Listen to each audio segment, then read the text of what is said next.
नमस्कार, आपलं स्वागत आहे आयकॉन स्टील प्रस्तुत बिल्ड आयकॉन या उपक्रमामध्ये. आज आम्ही आलो इस्लामपूर सांगली इथं आणि माझ्यासोबत आहेत इंजिनियर विक्रांत सूर्यवंशी. म्हणजे नमस्कार सर. 2015 पासून या क्षेत्रामध्ये अतिशय उत्तमरित्या काम करतायत. मग त्याच्यात काही रेसिडेन्शियल आहेत, काही कमर्शियल, इंडस्ट्रियल अशा वेगवेगळ्या प्लॅटफॉर्मवर त्यांनी काम केलेलं आहे. त्यामुळे आतापर्यंत त्यांचा हा कामाचा प्रवास कसा होता, अनुभव कसे होते, या सगळ्या संदर्भात आपण बिल्ड आयकॉन या प्लॅटफॉर्मवर त्यांच्याशी गप्पा मारणार आहोत. गप्पांचा प्रवास आपण इथून सुरुवात करूया. ते म्हणजे तुमच्या शाळेपासनं शाळा कुठली ओके. होती, मग कॉलेज कुठलं होतं, सिव्हिल ओके. इंजिनिअरिंग या फील्डमध्ये येण्यामागची प्रेरणा कुणाची होती ओके. आणि कसा होता सगळा शैक्षणिक प्रवास? ओके. शाळेमध्ये पलूसलाच लक्ष्मणराव किर्लोस्कर विद्या मंदिर पलूस हम्म, हे शाळेमध्ये तिथेच ऍडमिशन घेतलेलं. हम्म, त्यानंतर वडील सिव्हिल इंजिनियर असल्यामुळे कॉन्ट्रॅक्टर होते आधी. नंतर त्यांनी सिव्हिलची साईट वगैरे सुरुवात केली. त्यांच्याकडूनच प्रेरणा भेटली की आणि ड्रॉइंगची मला आवड होती खूप.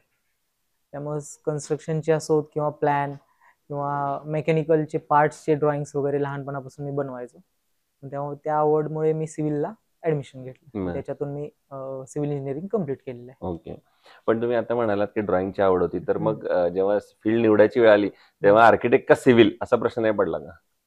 घरून आमच्यात सिव्हिलचं कन्स्ट्रक्शन सुरुवात होतीच. त्यामुळे वडील म्हणले की सिव्हिललाच तू कर. कंटिन्यू कर. हा. बरं. पण त्यामुळे मग कंटिन्यू केली. जेव्हा वडील या फील्डमध्ये असतात आणि आपण हम्म. काम करतो, तेव्हा मग थोडं दडपण वगैरे येतं का काम करताना, की वडिलांनी ऑलरेडी एवढं काहीतरी करून ठेवलेलं असतं, नाव केलेलं असतं ओके. आणि मग आपल्याला एक जबाबदारी असते की आता तेच हम्म. नाव कंटिन्यू ठेवायचंय. बरोबर आहे. तर तो कसा असतो प्रवास? वडिलांनी पहिल्यापासून योग्य रीतीनं शिक्षण दिलेलं आहे त्या हं, गोष्टीचं. हं. चांगलं मार्गदर्शन केल्यामुळे तशी भीती कधी राहिली नाही. ओके. की त्यामुळे तुम्हाला असं कधी वाटलं नाही? नाही, कधीच हं, नाही, हं, हं. कधीच नाही. ठीक आहे. दुसरा आता यातला आणखीन एक महत्त्वाचा टप्पा मला हं. विचारायचा आहे. ते म्हणजे ओके. की या क्षेत्रात जेव्हा तुम्ही हं. शिक्षण पूर्ण झाल्यानंतर जेव्हा यायचं ठरवलं, हं. तेव्हा जो पहिला प्रोजेक्ट केला, ओके. तर त्या पहिल्या प्रोजेक्टची आठवण कशी होती? कारण बऱ्याचदा असं होतं की आपण थेरॉटिकल शिकून आलेलो असतो. बरोबर जेव्हा आहे. हो, करणार हो, तेव्हा मग हो. थोडं दडपण आपल्यावर पण हो, असतं. हो. त्यामुळे पहिला प्रोजेक्ट कसा मिळाला? कुणाच्या रेफरन्सने मिळाला? ते काम करताना काही दडपण आलं का? ओके.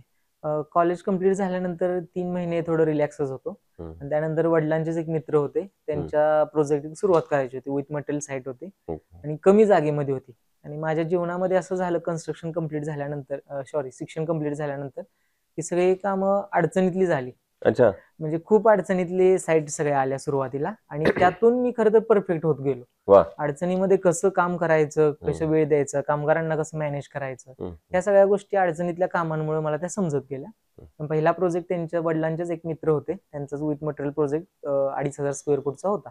अच्छा. आणि ते रोड टच असल्यामुळे पोलूसमध्येच त्याची सुरुवात झाली. सुरुवात झाली. हो. ठीक आहे. आता येऊया या क्षेत्रातल्या काही प्रश्नांकडं. त्यातला ओके. पहिला एक प्रश्न असा आहे, की आता तुम्ही जसं म्हणालात हम्म. तसं अनेक अडचणी तुम्हाला वर सामना करावा लागला. बरोबर. त्यातल्या साईटवरची आणखीन एक महत्त्वाची अडचण असते. म्हणजे जर साईटवर अनस्किल्ड लेबर असतील, अकुशल ओके. कामगार असतील, हा. तर एक वेगळी अडचण असते कारण त्यांच्या हातनं काहीतरी धोका सुद्धा संभवू शकतो त्यांनी बरोबर आहे. केलेल्या कामाचा. हो. तर तुम्ही मग ती परिस्थिती कशी हाताळता? जेव्हा साईटवर अकुशल कामगार असतात तेव्हा?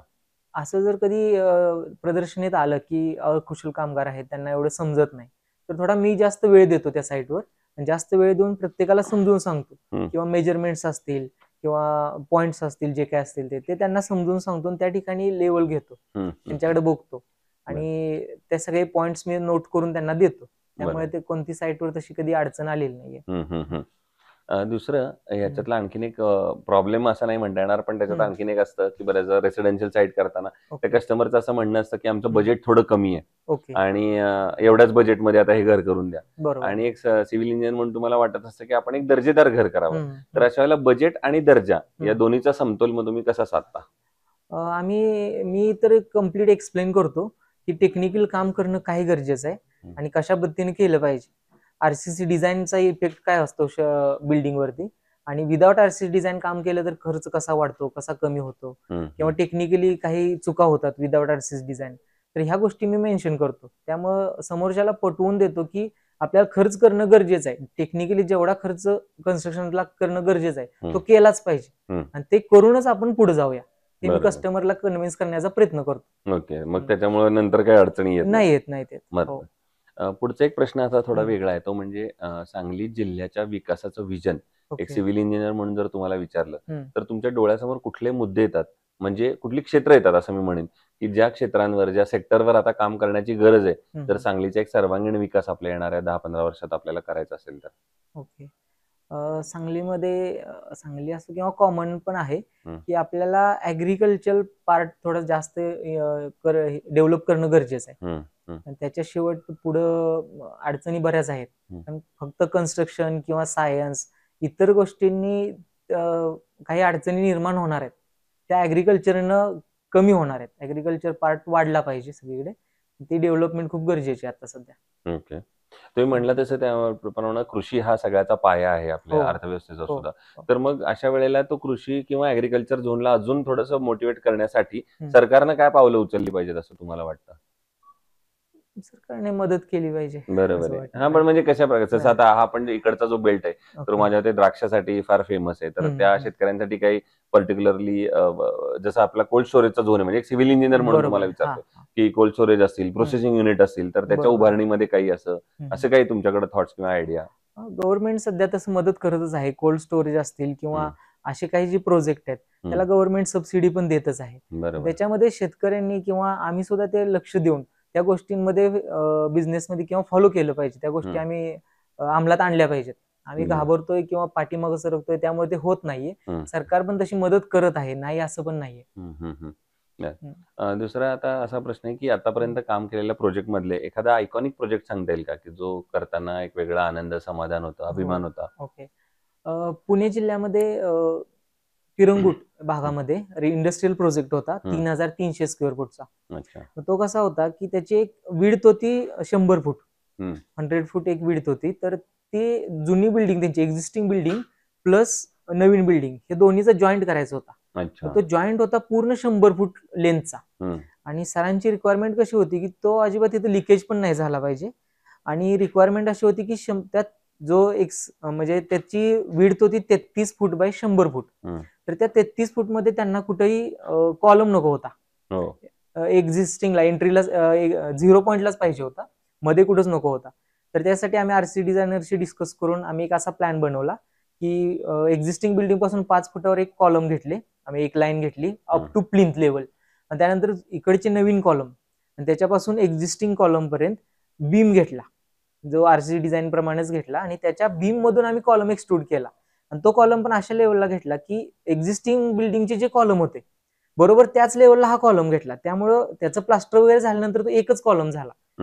उद्या ज्यावेळी त्याचं कन्स्ट्रक्शन कम्प्लीट झाल्यानंतर ती वॉल आम्ही ब्रेक केली आणि तो हॉल एकच बनवला, तेव्हा कॉलम असा कधीही दिसून आला नाही की हे 2 वेगवेगळे कॉलम आहेत. एवढं परफेक्शन आम्ही काम करून त्यांना एक्झिक्यूट करून दिलं आणि 7 महिन्यामध्ये ती कन्स्ट्रक्शन आम्ही त्यांना हँडओव्हर केलं कम्प्लीट करून. मग जरा चॅलेंज पण होतं या कामामध्ये, खूप चॅलेंज होतं. जमीन पण हार्ड होती. 8 फूट खाली खड्डे जाणं गरजेचं होतं, कारण एक्सकॅव्हेशन साठी फुटिंगची हाईट मोठी आलती. बीमची डेप्थ होती 900 mm, 600 mm by 900 mm depth होती. त्याच्यानंतर खाली फुटिंग.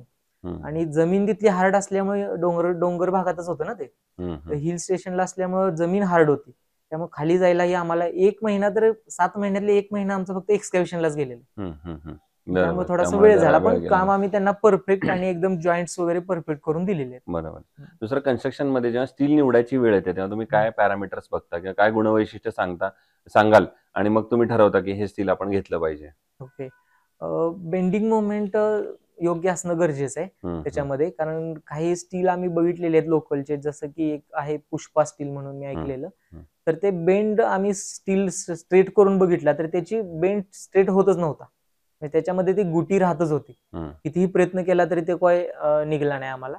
त्यामुळे आम्ही मॅक्झिमम प्रयत्न करतो की बार चांगले असावेत, जेणेकरून आणि चांगल्या कंपनीचे, नामांकित कंपनीचे असावेत. बरोबर. आयकॉन स्टील तुम्ही कधी यापूर्वी वापरले का? हो सर, खूप साईट वरती आणि वापरलेलं कसा आहे तुमचा अनुभव प्रॉडक्ट म्हणून आणि सर्व्हिस म्हणून? सर्व्हिस पण चांगली आहे सर, प्रोडक्ट पण खूप चांगला आहे. मी बऱ्याच साईटवर आता रनिंग साईट आहेत रेसिडेन्शियल, त्याच्यामध्ये सुद्धा आयकॉन स्टीलच युज करतोय मी. बरोबर. आणि आता अगदी शेवटचा प्रश्न ते म्हणजे या फील्डमध्ये जे तुमच्यासारखीच आता पुढची बॅच तुमची येते असं म्हणूया, किंवा फ्रेशर्स येतात, त्यांना तुम्ही काय एक सिनियर म्हणून आणि एक मित्र म्हणून काय सल्ला द्याल? एवढंच सांगणार की इमानदारीने काम करा. कोणत्या गोष्टीचं पैशासाठी काम करतोय हा बेस ठेवू नका, कारण पैसे तर मिळतच राहतात. आणि ऑनेस्टी असेल तर इन्कम 100% होईल, त्याच्यामध्ये कधी काय अडचण येणार नाही. कन्स्ट्रक्शन मध्ये भरपूर गोष्टी आहेत शिकण्यासारख्या, तर नक्कीच तुम्ही वेगवेगळ्या फील्डमध्ये, कन्स्ट्रक्शनचेच बरेच पार्ट आहेत, त्या गोष्टी नक्कीच शिकाव्यात सर्वांनी. तो हे होते इंजिनियर विक्रांत सूर्यवंशी, आणि त्यांनी सांगितलं त्याप्रमाणे असं एक म्हणपणे honesty is the best policy. तुम्ही प्रामाणिकपणे काम केलं तर तुम्हाला माझ्या मते लॉंग टर्म जाता येतं, आणि त्याच त्यांनी पुन्हा एकदा सांगितलं. पुन्हा एकदा आपले मनापासून आभार, आणि भविष्यात सुद्धा अशाच आयकॉनिक प्रोजेक्टची निर्मिती आपल्या हातून घडावी, याच आयकॉन स्टील तर्फे मनपूर्वक शुभेच्छा. थँक्यू.